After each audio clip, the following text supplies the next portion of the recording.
যে ঢাকা শহরে এই ব্যাটারি রিক্সাগুলো হচ্ছে একটা আবর্জনা, এই যেগুলো রং সাইড দিয়ে আসতেছে, রং সাইড দিয়ে এসে এই যে জ্যাম তৈরি করছে, কি পরিমাণ জ্যাম তৈরি করছে এই আবর্জনাগুলা। ট্রাফিক রুলস কিছুই মানে না। এই জায়গায় একটা মোটরসাইকেল বা গাড়ি সামান্য পরিমাণ রং সাইড দিয়ে আসলে ট্রাফিক পুলিশ হচ্ছে মামলা করে দিত 5,000 থেকে 10,000 টাকা। ঠিক না? ট্রাফিক পুলিশ এই ব্যাটারি রিক্সাওয়ালাদেরকে হচ্ছে যে চুম্মাতে পারলে।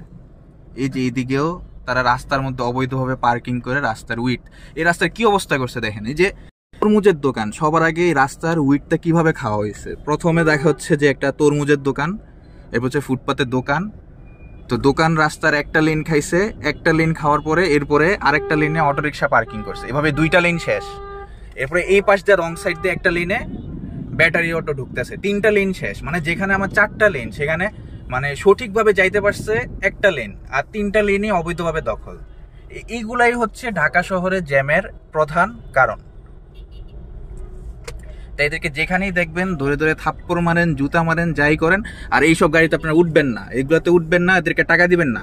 আপনারা যদি এগুলোকে বয়কট করেন, এগুলোতে না উঠেন, তাহলে ওরা ভাড়া পাবে না, টাকা পাবে না, চলবে না, পরে চলে যাবে। ঢাকা শহরকে বাঁচানোর এটাই একটা উপায়।